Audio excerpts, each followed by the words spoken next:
जय माता दी। नमस्कार दोस्तों, स्वागत है आप सभी का हमारे YouTube चैनल लक्ष्मी शर्मा की कहानियां पर।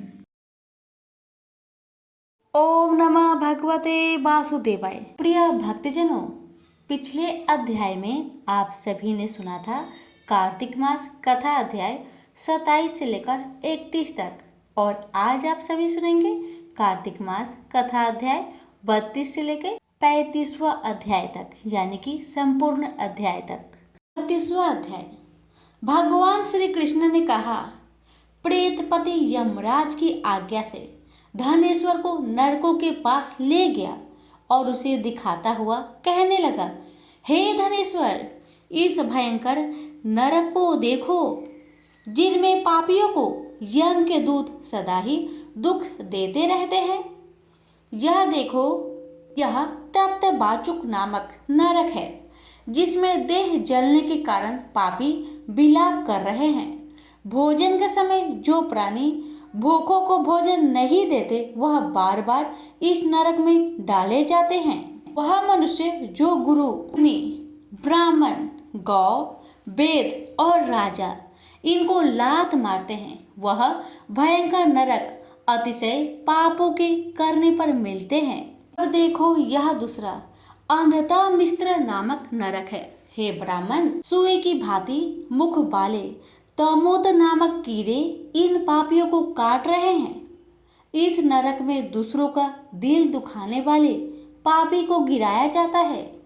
अब ये तीसरा नरक करके नामक भयंकर नरक है। इस नरक में पापी आरे से चीरे जाते हैं। यह नरक भी असीम त्रवन आदि भेदों से 6 प्रकार के हैं। इसमें स्त्री तथा पुत्रों में वियोग कराने वाले प्राणियों को कढ़ाई में पकाया जाता है। 2 प्रियजनों को विछोह कराने वाले मनुष्य भी असीमत्र नामक नरक में तलवार के धार से काटे जाते हैं और कुछ भेड़ियों के डर से भाग जाते हैं। अब तुम यह चौथा नरक देखो, इसका नाम है अर्गल। इसमें पापी लोग तरह तरह से चिल्लाते हुए इधर उधर भाग रहे हैं। यह नरक भी वध आदि भेदों से 6 प्रकार के हैं। यह देखो, यह कुट सालमिली नामक 5वां नरक है, जिसमें कि अंगारों की भांति कष्ट देने वाले बड़े बड़े कांटे लग रहे हैं। यह भी यातना आदि के भेदों से 6 प्रकार के हैं। पर स्त्री गमन करने वाले प्राणी इस नरक में डाले जाते हैं। देखो, यह उल्वन नामक 6ठा नरक है, जिसमें कि सिर नीचे करके पापियों को लटकाया जाता है। वो लोग भक्ष्य या भक्ष्य का विचार नहीं करते, दूसरों की निंदा और चुगली करते हैं, उनको इस नरक में डाला जाता है। देख लो कि ये लोग किस तरह चिल्ला रहे हैं। दुर्गंध भेद से यह नरक भी 6 प्रकार के हैं। यह देखो, 7वां नरक कुंभी पाक नाम का नरक है। यह बहुत ही भयंकर है। हे ब्राह्मण, ये भी 6 प्रकार के हैं। इसमें महापातकी लोगों को पकाया जाता है। इस नरक में हजारों वर्ष तक यातना भोगनी पड़ती है। यही रौरव नरक है। इच्छा रहित जो पाप किए जाते हैं, वह सूखे, और इच्छा पूर्वक जो पाप किए जाते हैं, वह पाप आर्द्र कहलाते हैं। इस प्रकार शुष्क या आर्द्र भेदों से यह पाप 2 प्रकार के होते हैं। इनके अतिरिक्त और भी पृथक पृथक 84 प्रकार के पाप है। पहला औपकृन, दूसरा पडाक्त्य, तीसरा मलिनीकरण, चौथा जाति भ्रंशकरण, 5वां उपाय, 6ठा अधिपाप, 7वां महापाप। यह 7 प्रकार के पातक है। जो जीव जैसा कर्म करता है, वह इन 7 नरक में अपने पाप कर्मों के अनुसार पकाए जाते हैं। तुम्हारा चूंकि कार्तिक व्रत करने वाले प्रभु भक्तों से पर्याप्त मेल जोल रहा है, उसके पुण्य प्रभाव से तुम्हारी नरक यातना दूर हो गई है। भगवान श्री कृष्ण ने कहा, इस प्रकार प्रेतपति ने धनेश्वर को सब प्रकार के नरक दिखाने के बाद यक्ष लोक में ले जाकर उसे वहां का राजा बना दिया। वहां पर उसका नाम यक्ष हुआ और वह कुबेर जी का सेवक बन गया। बाद में महर्षि विश्वामित्र ने उसके नाम पर तीर्थ बनवाया था। हे राजन, कार्तिक मास का व्रत महाफल का दाता है। इसके बराबर कोई दूसरा पुण्य कर्म नहीं है। जो कोई यह व्रत करता है तथा व्रत करने वाले का दर्शन करता है उसे मुक्ति मिलती है। प्रेम से बोलिए लक्ष्मी नारायण की जय। यहीं पर कार्तिक मास कथा अध्याय 32 समाप्त हुआ। अब सुनिए 33वां अध्याय। सूत जी ने कहा, इतनी कथा सत्यभामा को सुनाकर भगवान श्री कृष्णचंद्र संध्या करने को महल में चले गए। यह कार्तिक मास का व्रत भगवान विष्णु को अति प्रिय तथा भक्ति को प्रदान करने वाला है। एक रात्रि जागरण, दूसरा प्रातः काल का स्नान, तीसरा तुलसी बट सिंचन, चौथा उद्यापन और पांचवा दीपदान। यह 5 कर्म भगवान विष्णु को प्रसन्न करने वाले हैं, इसलिए इनका पालन अवश्य करना चाहिए। ऋषियों ने कहा, भगवान विष्णु का प्रिय अधिक फल का देने वाला, शरीर के रोम रोम को प्रसन्न करने वाला जो कार्तिक महात्म्य आपने कहा है, यह मोक्ष की चाहना करने वालों या भोग के इच्छुक मनुष्य को यह व्रत अवश्य में करना चाहिए। किंतु हम एक बात आपसे पूछना चाहते हैं, वह यह है कि यदि कार्तिक मास का व्रत करने वाला किसी संकट में फंस जाए या वह जंगल में हो अथवा किसी रोग से ग्रस्त हो जाए तो फिर वह कार्तिक व्रत को किस प्रकार करे, क्योंकि यह विष्णु जी का अतिशय प्रिय तथा मुक्ति भक्ति प्रदान करने वाला व्रत किसी तरह भी नहीं छोड़ना चाहिए। श्री सूत जी ने उत्तर दिया, यदि कार्तिक व्रती किसी संकट में फंस जाए तो वीरता के साथ शंकर जी तथा भगवान विष्णु के मंदिर में जो पास हो उसमें जाकर रात्रि जागरण करे। अगर घना जंगल हो तो फिर पीपल के पेड़ के नीचे अथवा तुलसी के वन में जाकर जागरण करे। भगवान विष्णु जी की मूर्ति के सम्मुख बैठकर विष्णु जी का कीर्तन करे। ऐसा करने से 1000 गायों के दान के बराबर फल मिलता है। जो मनुष्य विष्णु जी के कीर्तन में बाजा बजाता है उसे वाजपेयी यज्ञ के बराबर फल मिलता है और हरि कीर्तन में नृत्य करने वाले प्राणी को समस्त तीर्थों में स्नान करने का फल मिलता है। किसी संकट के समय या रोगी हो जाने और जल न मिल सके तो केवल भगवान विष्णु के नाम मात्र से मार्जन कर ले। यदि उद्यापन न कर सके तो व्रत की पूर्ति के लिए केवल ब्राह्मणों के प्रसन्न होने से विष्णु भगवान प्रसन्न रहते हैं। यदि आप दीप दान न कर सके तो दूसरे की दीप की वायु आदि से भली भांति रक्षा करें। और यदि तुलसी का पौधा पास ना हो तो वैष्णव ब्राह्मण की ही पूजा कर ले, क्योंकि भगवान सदा अपने भक्तों के पास रहते हैं। इस सब के ना होने पर प्रति मनुष्य ब्राह्मण, गौ, पीपल और बट वृक्ष की श्रद्धा से सेवा करे। सौनकादि ऋषियों ने कहा, आपने गौ तथा ब्राह्मण के सदृश पीपल और बट वृक्ष को बतलाया है और सभी वृक्षों में पीपल वृक्ष और बट वृक्ष श्रेष्ठ क्यों कहे गए हैं?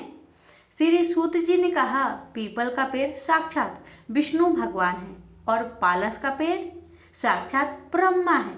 इन वृक्षों की पूजा, सेवा तथा दर्शन से सब पापों का नाश होता है।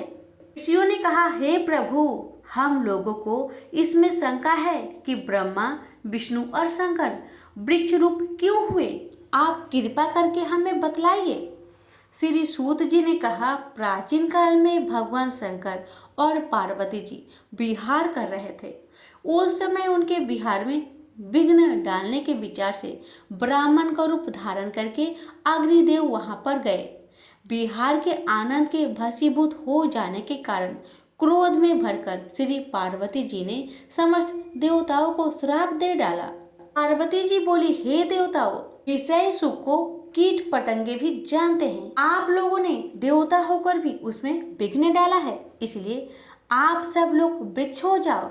सूत जी ने कहा, इस प्रकार क्रोधित पार्वती जी के श्राप से सब देवता वृक्ष हो गए।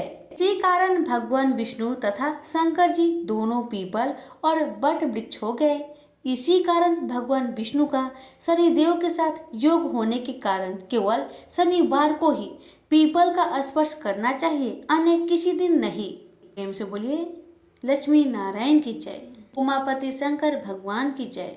पर कार्तिक मास कथा अध्याय 33वां समाप्त हुआ। अब सुनेंगे 34वां अध्याय। हे सूत जी, यह पीपल का पेड़ शनिवार के अतिरिक्त सप्ताह के बाकी दिनों में क्यों नहीं पूजा जाता? सूत जी ने कहा, समुद्र का मंथन करने से जो रत्न देवताओं को मिले उनमें से देवताओं ने लक्ष्मी और कौस्तुभ मणि भगवान विष्णु को दे दी थी। विष्णु भगवान जब श्री लक्ष्मी जी से विवाह करने के लिए तैयार हुए तो लक्ष्मी जी ने कहा, हे प्रभु, जब तक मेरी बड़ी बहन का विवाह नहीं हो जाता आप मुझ छोटी बहन से विवाह कैसे कर सकते हैं? इसलिए आप पहले मेरी बड़ी बहन का विवाह करा दीजिए, बाद में मुझसे विवाह कीजिए, क्योंकि यह प्राचीन नियम है। सूत जी बोले, लक्ष्मी जी के ऐसे वचन सुनकर भगवान विष्णु ने लक्ष्मी जी की बड़ी बहन का विवाह उद्दाल ऋषि के साथ करा दिया। वह अलक्ष्मी बड़ी कुरूप थी। उसका बड़ा मुख, चमकते हुए दांत, वृद्धा के समान शरीर, बड़े बड़े नेत्र और रूखे बाल थे। महर्षि उद्दलक भगवान विष्णु के आग्रह पर उससे विवाह कर उसे वेद मंत्रों की ध्वनि से गुंजाते हुए अपने आश्रम में ले आए। वेद ध्वनि से गुंजित हवन के पवित्र धुएं से सुगंधित उन ऋषि के मनोहर आश्रम को देखकर वह बहुत दुखी हुई। उसने महर्षि उद्दालक से कहा, इस आश्रम में वेद ध्वनि हो रही है, अतः यह स्थान मेरे रहने योग्य नहीं है, इसलिए तुम मुझे किसी दूसरी जगह ले चलो। उसकी बात सुनकर महर्षि उद्दालक ने कहा कि तुम यहाँ पर क्यों नहीं रह सकती और तुम्हारे रहने योग्य दूसरी जगह कौन सी है, यह मुझको बताओ। और लक्ष्मी ने कहा, जहाँ पर वेद ध्वनि होती है, अतिथियों का सत्कार होता हो, यज्ञ आदि होते हैं, उस स्थान पर मैं नहीं रह सकती। जहाँ पर पति पत्नी आपस में प्यार हो, पितरों के निमित्त यज्ञ होते हो, देवताओं का पूजन होता हो, वहाँ पर मैं नहीं रह सकती। जहाँ पर दिन रात पति पत्नी लड़ते हो और जहाँ से अतिथि लोग सदा निराश लौटते हो, जहाँ पर पूज्य वृद्ध हो, सत्पुरुषों तथा मित्रों का अनादर होता हो और जहाँ दुराचारी, चोर, पर स्त्री गमी प्राणी रहते हैं, जहाँ पर गौ का वध, मद्यपान, ब्रह्म हत्या आदि पाप होते हैं, वहाँ पर मैं प्रसन्नता पूर्वक निवास करती हूँ। बुद्ध जी ने कहा। इस प्रकार अलक्ष्मी के वचन सुनकर महर्षि उद्दालक का मन खिन्न हो गया। वह इस बात को सुनकर चुप रह गए। थोड़ी देर तक चुप रहने के बाद उन्होंने कि अच्छा, तुम्हारे लिए ऐसा ही स्थान खोजूंगा, अतः जब तक तुम्हारे लिए ऐसा स्थान ढूंढ कर ना आऊं तब तक तुम इसी पीपल के नीचे चुपचाप बैठी रहो। बुद्ध जी ने कहा। महर्षि उद्दालक उसे पीपल के नीचे बैठाकर उसके रहने योग्य जगह ढूंढने के लिए चले गए, लेकिन जब वह बहुत समय तक प्रतीक्षा करने पर भी वापस नहीं लौटे तो लक्ष्मी रोने लगी। उसका बुरी तरह से रोना जब लक्ष्मी जी ने बैकुंठ में सुना तो वह व्याकुल हो गई। उन्होंने दुखी होकर भगवान विष्णु से कहा, हे प्रभु, मेरी बड़ी बहन अलक्ष्मी पति के त्याग देने से अत्यंत दुखी हो गई है। हे नाथ, यदि मैं आपकी प्रिय पत्नी हूँ तो आप उसे अवशासन देने के लिए उसके पास चलिए। पत्नी की प्रार्थना सुनकर कृपा सिंधु भगवान लक्ष्मी जी को साथ लेकर उस पीपल के पास गए जहाँ पर अलक्ष्मी बैठकर रो रही थी। उसको अवशासन देते हुए भगवान विष्णु ने कहा, हे अलक्ष्मी, इस पीपल की जड़ में तुम सदा के लिए निवास करो, क्योंकि मेरे ही अंश से इसकी उत्पत्ति हुई है और इसमें मेरा निवास रहता है। प्रतिवर्ष गृहस्थ लोग तुम्हारा पूजन करेंगे और उन्हीं के घर में तुम्हारी छोटी बहन निवास करेगी। स्त्रियों को विविध प्रकार के उपहारों से तुम्हारी पूजा करनी चाहिए। मनुष्य को चाहे कि वह पुष्प, धूप, दीप, गंध आदि से तुम्हारा पूजन करें, तभी लक्ष्मी जी उन पर प्रसन्न होगी। सूत जी ने कहा, भगवान श्री कृष्ण सत्यभामा तथा पृथु और नारद का संवाद तुमको सुना दिया, जिसके सुनने से ही मनुष्य के सब पाप नष्ट हो जाते हैं और उसे वैकुंठ की प्राप्ति होती है। अब तुमको जो पूछना हो पूछ सकते हो, उसे मैं विस्तार पूर्वक कहूँगा। सूत जी की बात सुनकर शौनकादि ऋषि महर्षि थोड़ी देर तक प्रसन्न चित्त से वहां बैठे रहे। बाद में वह श्री बद्री नारायण जी के दर्शन को चल दिए।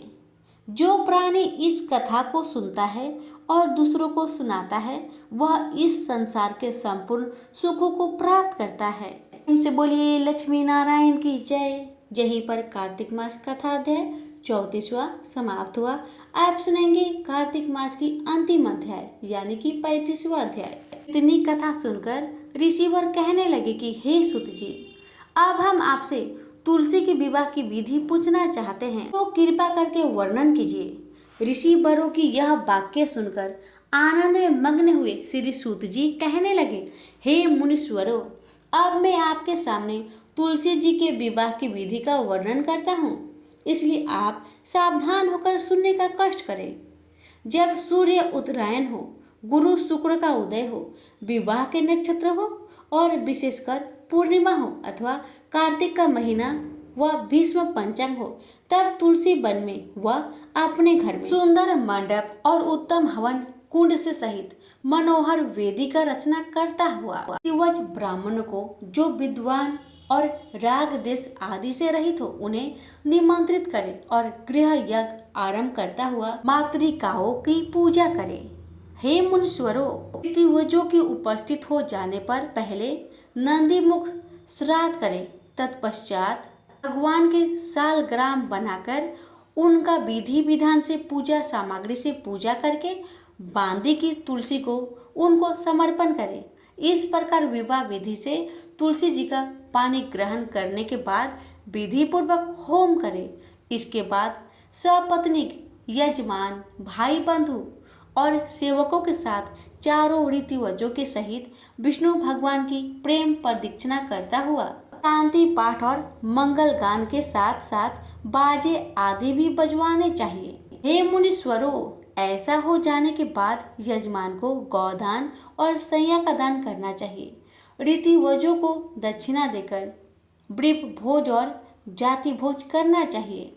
यह सुनकर सूत जी कहने लगे, मुनीश्वरों, इस प्रकार जो मनुष्य श्रद्धा भक्ति युक्त होकर सत्य, शांति और संतोष को धारण करता है, विष्णु भगवान को तुलसी दल अर्पण करता है, वह समस्त पापों से रहित होकर संसार के सुखों को प्राप्त करता हुआ अंत में विष्णु लोक को प्राप्त होता है।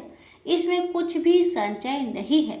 हे मुनीश्वरों, जिस प्रकार से तुलसी जी के विवाह की विधि बताई गई है, उसी प्रकार आंवला, समी और पीपल के विवाह की विधि समझनी चाहिए। प्रेम से बोलिए लक्ष्मी नारायण की जय। कार्तिक मास के सभी देवी देवताओं की जय। यहीं पर कार्तिक मास की कथा अध्याय संपूर्ण हुआ। से निवेदन है, अगर आपको अच्छी लगे तो दूसरों को शेयर करना ना भूले। आप सभी का धन्यवाद।